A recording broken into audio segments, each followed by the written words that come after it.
Well, hello dear viewers and welcome to Level Up Reviews. This is Wolf and today we continue with Wizardry games. Wizardry 2 Knight of Diamonds. Let's jam!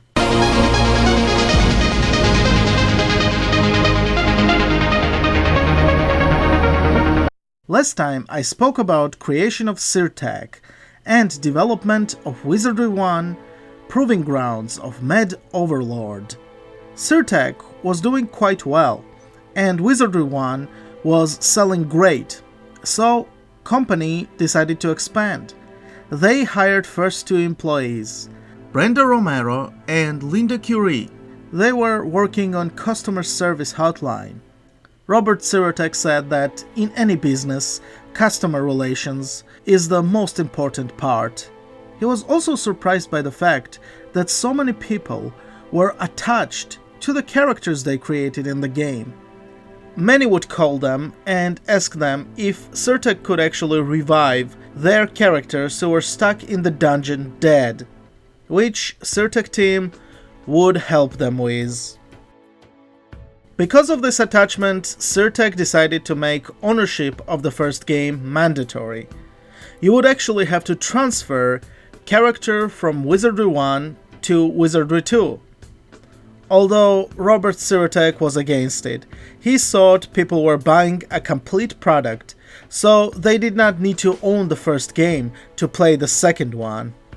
Nevertheless, he was overruled. Robert Woodhead thought that this was the way to go.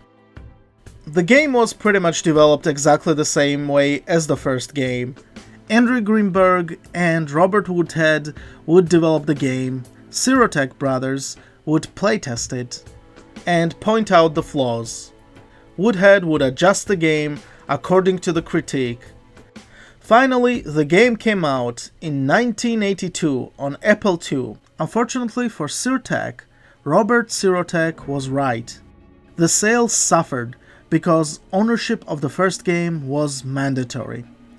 So they re-released the game. Character creation was added, along with the ability to generate a random party. But the game was still aimed at level 13 or higher party.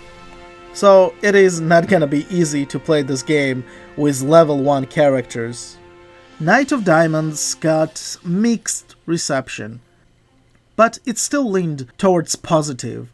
Computer Gaming World in 1991 and 1993 called it the most disappointing follow-up. However, Softline gave the game highest praises. It was also named Origin Game Fair's Best Adventure Game in 1982, beating another gaming legend, Ultima 2: Revenge of the Enchantress.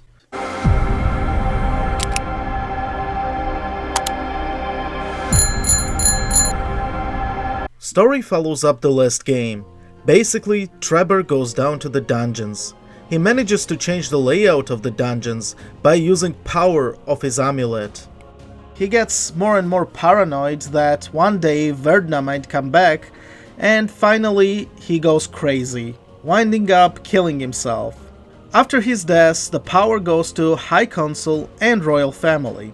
Our party from the first game are treated like heroes in the city of Lil Gammon. The city is protected by staff of God Gnilda and is prospering.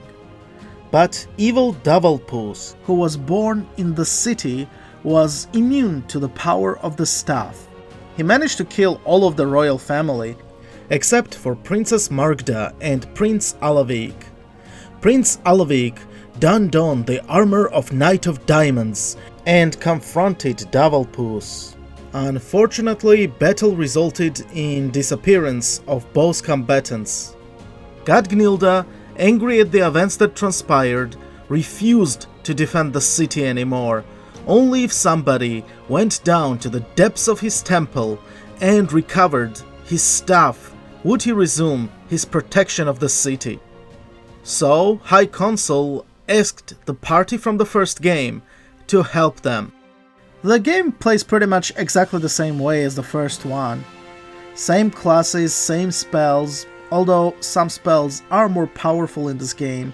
than they used to be. You can now also save in the dungeons, which is pretty useful, I guess. And all the levels have purpose in here, unlike the first game. To recover the stuff, you need to recover pieces of armor of Knight of Diamonds. Only problem is, armor is actually alive, and to get them, you need to actually beat them first. I found that first 2 pieces of armor were actually harder to beat than last 3. There are also some riddles in here. For example, before fighting the shield, you actually have to answer the riddle with word shield. After recovering all of the pieces of armor, one character must wear them all. Go down to the temple, answer the riddle with the name of the game, the Knight of Diamonds. Gnilda will give you the stuff. After which you go back to the castle and you receive your reward. Mark of Gnilda is given to the character that recovers the stuff, and rest of the party can be made into the Knights of the City.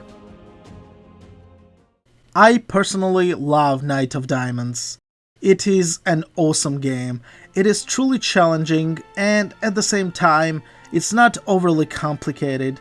I love this balance. This game is a true legend. If you are a really hardcore RPG fan, you owe yourself to play it.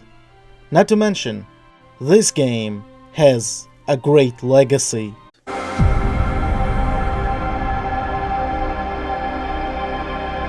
And shout out to my brand new subscribers, Kristen Cerberus, MP, and all of the others whose names unfortunately I do not see. I do appreciate all of you, and thanks for subscribing.